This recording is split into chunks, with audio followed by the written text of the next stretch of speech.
에서 권리 변동의 일반론이 나오죠. 일단 권리 변동이라는 것은 권리가 발생하고 변경되고 소멸되는 걸 말해요. 1번 해가지고 권리 변동 의의를 한번 읽어보시고 2번 권리 변동의 모습에서 37페이지 보시면 권리의 발생이란 말이 나오죠. 1번 절대적 발생이란 말이 나오고요. 2번 상대적 발생이란 말이 나와요. 자, 우리가 이제 민법을 공부하면은 법률 용어가 참 어렵다 이걸 느껴지는데 어려운 이유가 여러 가지가 있는데 첫 번째 이유는 우리가 쓰는 말과 뜻이 다른 경우가 있어요. 처음에 나온 건데 요 절대라는 말은 우리가 쓰는 말과 뜻이 달라요. 그러니까 우리가 보통 절대라 그러면 반드시 꼭 이런 말로 쓰고 상대라는 말은 이랬다 저랬다 이런 의미로 쓰나요? 근데 법에서는 절대라는 말은 모든 사람이라는 의미로 써요. 상대라는 말은 특정된 사람 이런 말로 쓰거든요. 그래서 예를 들어 가지고 절대권 이런 말이 나오면 모든 사람에게 주장할 수 있는 권리. 상대권 이런 말이 나오면 특정된 사람에게만 주장할 수 있는 권리. 절대적 무효 그러면 모든 사람에게 무효. 상대적 무효 그러면 특정된 사람에게만 무효. 이런 의미예요. 그러면 결국은 절대적 발생이란 말은 뭐냐면 모든 사람이 봤을 때 권리가 새롭게 생기는 경우를 말해요. 상대적 발생이라는 말은 특정된 사람 입장에서만 권리가 새롭게 생기는 게 뭐죠? 상대적 발생인 거예요. 자, 한번 생각을 해보죠.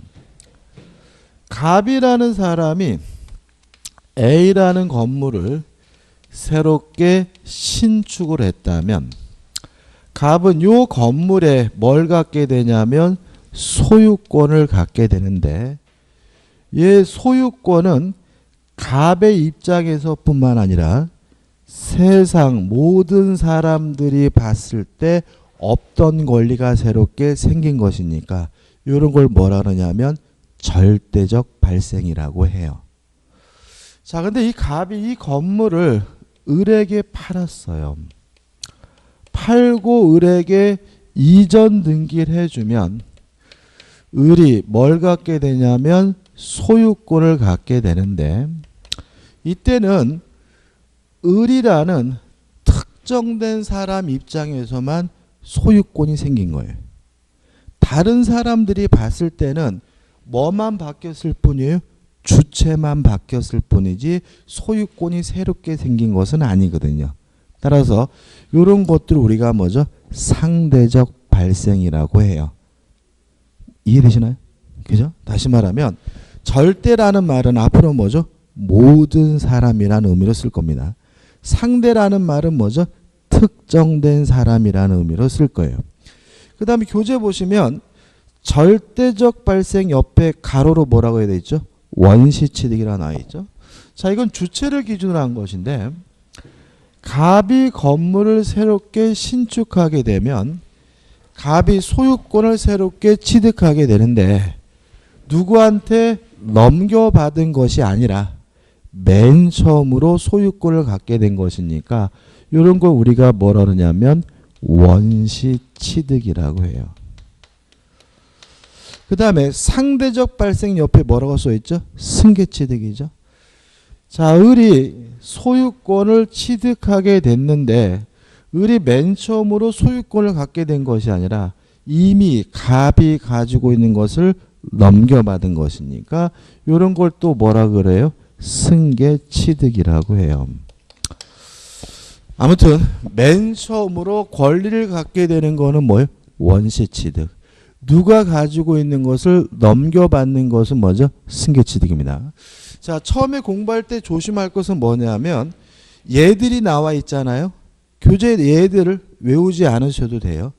특히 얘들을 보니까 모르는 말이 막 나와 있잖아요.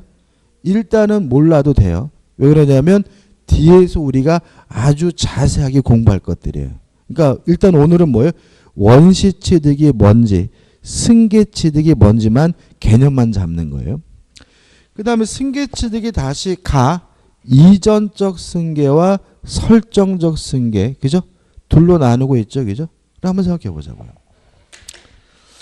자, 을은 이미 갑이 가지고 있는 소유권을 넘겨받은 것이니까 을이 소유권을 취득하는 것은 승계취득인데, 이거를 좀 정확히 말씀을 드리면 뭐라 그러냐면 이전적 승계라고 해요.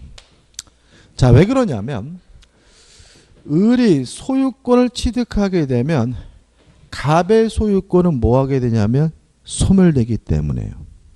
이에 반해서 만약에 갑이 이 건물을 을에게 팔 것이 아니라 갑이 을에게 병에게 전세권을 줬다면 병의 전세권은 갑으로부터 넘겨받은 것이니까 요것도 뭐예요? 승계취득이긴 한데 특징은 병이 전세권을 취득한다 그래서 갑의 소유권이 뭐 되진 않아요? 소멸되진 않아요.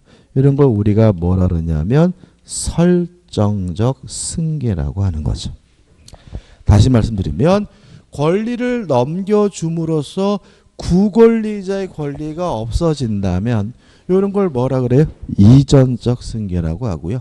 권리를 넘겨줬는데도 불구하고 구권리자의 권리가 없어지지 않으면 이걸 뭐라 그래요? 설정적 승계라고 해요. 어렵나요? 어렵지 않아요. 왜냐하면 우리는 언어 습관적으로 구별해 쓰고 있어요. 저당권을 설정해 줬다 그러지 저당권을 이전해 줬다고는 안 해요. 왜요? 내가 저당권을 그 사람에게 주더라도 내 소유권이 뭐 되진 않아요? 소멸되진 않잖아요. 임차권을 설정해 줬다 그러지 임차권을 이전해 줬다고는 안 해요. 왜요? 제가 그 사람에게 임차권을 주더라도 제 소유권이 뭐 되진 않아요? 소멸되진 않잖아요. 그죠? 그러니까 우리가 언어 습관적으로 뭐 하고 있어요? 구별해 쓰고 있는 것이니까 말로 써놔서 어려울 뿐이지 뭐 어려운 개념은 아닌 거죠. 그죠? 정리해 볼까요? 자, 맨 처음으로 권리를 갖는 것은 뭐예요? 원시지다. 가장 대표적인 예는 뭐죠? 건물을 새로 지은 경우. 이미 누가 가지고 있는 권리를 넘겨받는 것은 뭐죠? 승계취득인데 권리를 넘겨받음으로써 구권리자의 권리가 소멸된다면 이걸 우리가 뭐죠? 이전적 승계라고 하고요. 권리를 넘겨줬는데도 불구하고 구권리자의 권리가 소멸되지 않으면 이걸 우리가 뭐죠? 설정적 승계라고 한다. 되죠?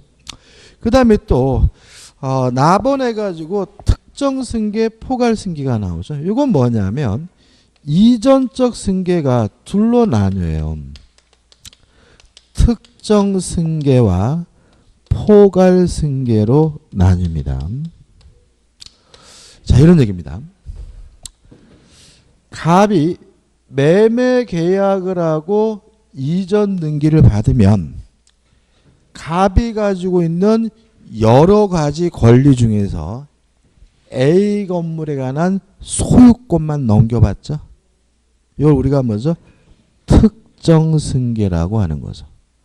근데 만약에 갑에서 을로 소유권이 넘어오게 된 이유가 상속이라면 상속은 갑이 가지고 있는 모든 권리와 의무가 한꺼번에 넘어오잖아요.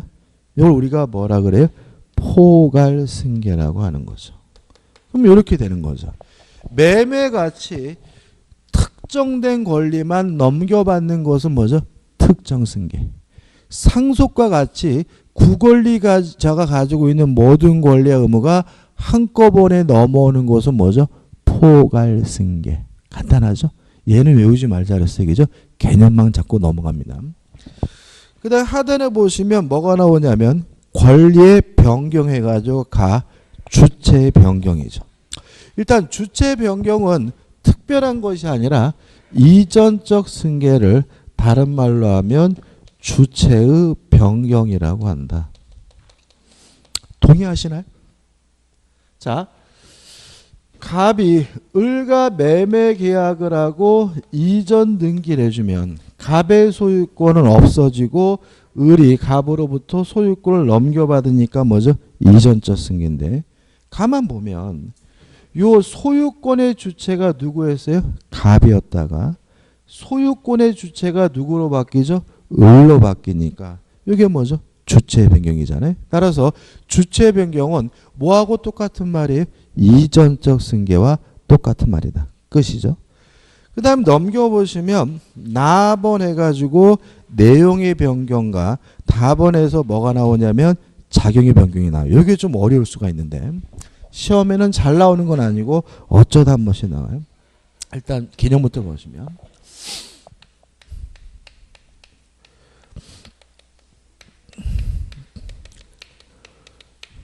내용의 변경을요 둘로 나뉩니다. 질적 변경이라는 것과 양적 변경이라는 것으로 나뉘고요. 요것과 구별해야 될 것이 뭐냐면 작용의 변경입니다. 일단 결론부터 말씀드리고 설명드리면 질적 변경이라는 것은 뭐냐면 권리 자체가 다른 권리로 뒤바뀌는 것을 질적 변경이라고 합니다. 그 다음에 양적 변경이라는 건 뭐냐면요. 권리 자체는 변경되지 않는데 권리자가 할 수 있는 일에 양이 바뀌는 것을 우리가 양적 변경이라고 합니다. 작용의 변경은 뭐냐면요. 권리 자체 바뀌지 않고요. 양도 변경되지 않고요. 작용만 바뀌는 것을 우리가 작용의 변경이라고 합니다. 이렇게 적어놓으니까 눈에 들어오시나요? 자, 질적 변경은 뭐라고요? 권리 자체가 다른 권리로 바뀌는 거. 양적 변경은 뭐죠?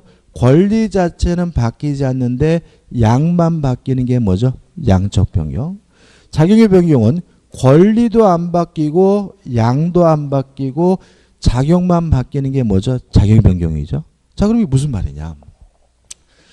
자, 우리가 권리가 변경된다 그러면 뭐가 떠올리세요?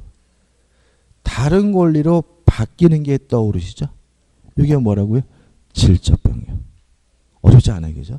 예를 들어서 제가 아파트에 살고 있는데 제가 그 아파트에 뭐냐면 임차인이에요. 제가 가지고 있는 권리가 뭐죠? 임차권이거든요. 근데 제가 열심히 돈을 모아가지고 그 아파트를 샀어요. 그러면 저의 권리는 임차권에서 뭐로 바뀌어요? 소유권으로 바뀌겠죠. 권리가 다른 권리로 바뀌었죠. 이런 걸 뭐라 그래요? 질적 변경이란다. 교재는 좀 어려운 예가 나와 있거든요. 얘가 어려운 건 의미가 없습니다. 그죠? 그러면 질적 변경이라는 것은 뭐예요? 권리 자체가 다른 권리로 바뀌는 걸 우리가 뭐죠? 질적 변경이란다. 이해되시죠? 그죠? 양적 변경. 자, 예를 들어서 갑이라는 사람이 A라는 건물에 대해서 소유권이 있어요. 그러면 소유권이란 권리는 뭐냐면요. 물건을 사용할 수 있고 수익할 수 있고 처분할 수 있는 권리를 우리가 뭐죠? 소유권이라고 하거든요. 동의하시죠? 그죠? 근데 갑이 이 건물에다가 을에게 전세권을 설정해 줬어요. 그럼 한번 생각해 보자고요. 갑이 을에게 전세권을 설정해 줬더라도 갑은 여전히 소유권이 있죠. 권리 자체는 변하지 않은 겁니다. 다만 이제 이 집에 살아야 될 사람은 갑이 아니라 을이니까 갑은 더 이상 사용할 수 없고 수익할 수 없죠. 할 수 있는 일의 양이 뭐하고 있는 거죠? 줄고 있죠. 이게 뭐라고요? 양적 변경. 다시 말하면 권리 자체는 변하지 않았는데 권리자로서 할 수 있는 일의 양이 줄거나 느는 걸 우리가 뭐죠? 양적 변경이라고 한다. 이해되시죠? 그죠? 어렵지 않죠? 그죠? 이 정도만 얘기죠.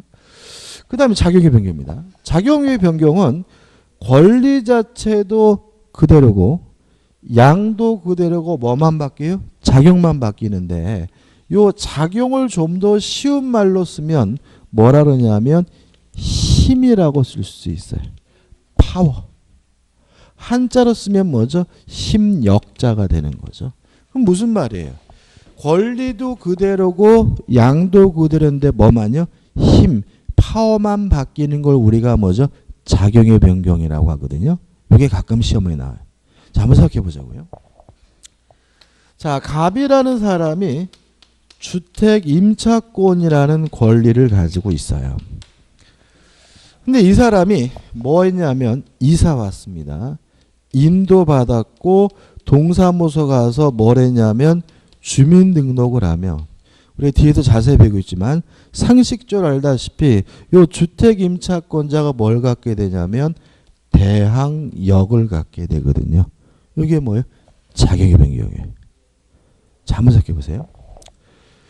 주민등록을 했다 그래서 주택 임차권이 다른 권리로 바뀌는 건 아니에요.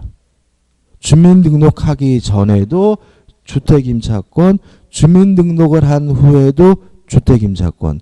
권리 자체는 안 바뀌었죠. 그 다음에 주민등록했다 그래서 할 수 있는 일의 양이 변하는 것도 아닙니다. 왜냐하면 주민등록하기 전에도 이 사람은 어차피 그 주택을 뭐 할 수 있어요? 사용할 수 있고 수익할 수가 있는 거죠. 다만 주민등록을 함으로써 대항할 수 있는 뭘 갖게 됐어요? 힘을 갖게 된 거니까 이런 걸 우리가 뭐라 그래요? 작용의 변경이라고 해요. 어렵지 않죠? 그죠? 그죠? 하나만 더 해볼까요? 자, 어떤 건물의 등기부 등본을 떠봤더니요. 1순위가 갑 앞으로 저당권이 설정되어 있고요. 2순위로 을 앞으로 저당권이 설정이 되어 있었어요. 근데 선순위 저당권인 갑이 소멸됐다는 이유로 말소가 되면 을이 2순위에서 1순위로 순위가 승진되게 되는데 이것도 뭐죠? 작용의 변경입니다. 한번 생각해 보죠. 자, 을 저당권은 갑이 있을 때도 저당권, 없을 때도 뭐죠? 저당권. 권리 자체는 뭐죠? 그대로인 거죠. 또 할 수 있는 일의 양이에요. 저당권은 뭐 하는 권리입니까? 저당권이 설정됐다 그래서 저당권이 사용 수익할 수 있는 것은 아니에요. 저당권의 가장 궁극적인 기능은 뭐냐면 돈을 안 갚으면 경매할 수 있는 권리가 저당권이거든요. 동의하시죠? 그러면 을의 입장에서는 갑이 있었을 때도 경매할 수 있었고요. 갑이 없어도 뭐 할 수 있어요? 경매할 수 있으니까 할 수 있는 일의 양도 변하지 않은 거예요. 다만 2순위의 저당권이 아니라 1순위다. 똑같은 저당권이긴 한데 좀 더 힘이 센 저당권으로 바뀐 거니까 이것도 뭐가 돼요? 작용의 변경이 되는 거예요. 동의하시죠? 그죠? 어렵지 않습니다. 이게 가끔 시험에 나오겠죠? 자, 정리해 볼게요. 권리 자체가 다른 권리로 바뀌는 건 뭐예요? 질적 변경. 예를 들어서 임차권자인 제가 열심히 돈을 벌어서 소유권을 취득했다. 임차권이 뭐로 바뀌었죠? 소유권으로 바뀌었다. 질적 변경.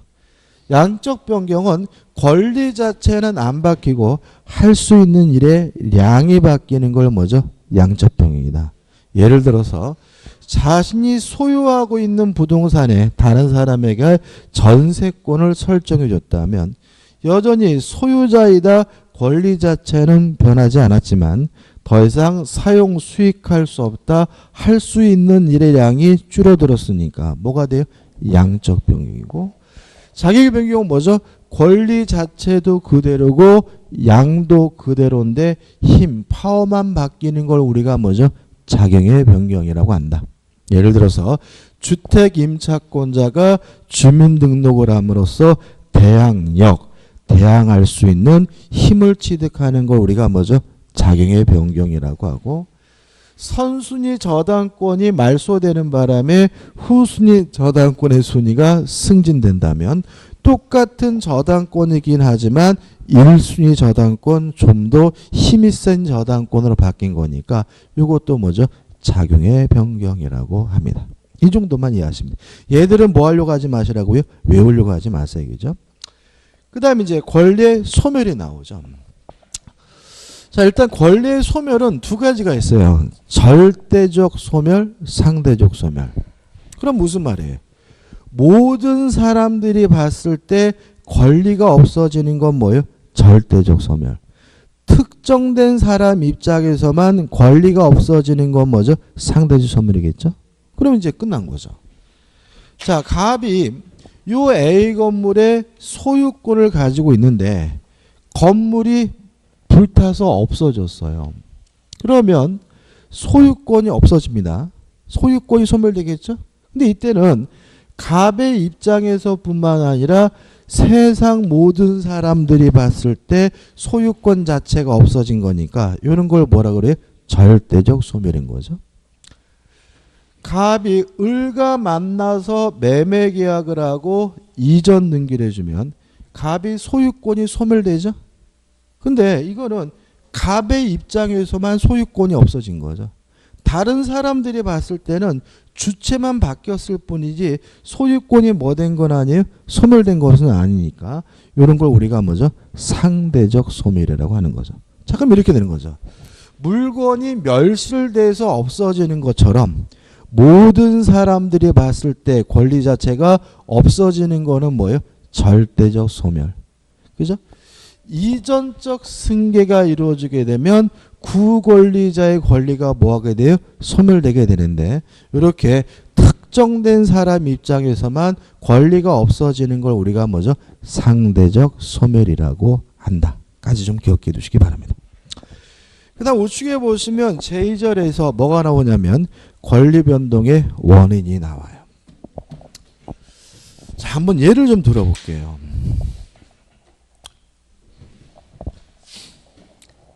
갑이라는 사람이요, A라는 건물에 소유권이 있어요. 그 말은 자기 앞으로 등기를 하고 있다는 얘기죠. 근데 이 건물을 팔고 싶어서 을을 만나가지고 내 건물 살래라고 의사를 표시했어요. 이걸 우리가 청약이라고 합니다. 을이 건물을 와서 보니까 마음에 들어요. 그죠? 마음에 들어서 좋다, 내가 네 건물을 사겠다라고 의사를 표시했어요. 이걸 우리가 승낙이라고 하는 거죠. 그럼 이제 갑과 을은 매매라는 뭘 체결한 거죠? 계약을 체결한 거죠. 이렇게 매매 계약이 체결되면 이제 을은 갑에게 뭘 줘게 되냐면 매매 대금을 지급하게 되고요. 또 을이 갑에게 대금을 지급했다면 갑은 을에게 소유권을 넘겨준다. 이전 등기를 해주게 되고 그러면 모든 절차가 다 뭐하게 돼요? 끝나게 되죠. 요게 민법의 전부입니다. 이게요. 우리가 민법은 세 부분으로 구성되어 있어요. 우리 시험 범위에서 민법 총칙이라는 것하고 물권법이라는 것하고 계약법이라는 거, 요 세 가지로 구성되어 있거든요. 그래서 우리가 오늘부터 시작을 해가지고 민법 총칙, 물권법, 계약법까지 하게 되면 민법이 뭐죠? 끝나는데 지금 우리가 뭘 공부하고 있는 거냐면 민법 총칙이라는 걸 공부하고 있는 거거든요. 근데 민법 총칙은 뭘 공부하냐면 요 의사표시라는 걸 공부하는 거예요. 우리 시험 범위는. 그래서 우리가 이번 한 달 내내 뭘 하냐면 의사표시 요거만 해요. 그러면 뭐가 끝나냐면 민법 총칙이 끝나요. 그러나서 물권법 가서 뭘 공부하냐면 소유권이다, 등기다, 이전 등기다, 지상권이다, 저당권이다, 이거 공부하면 뭐가 끝나냐면 물권법이 끝나요.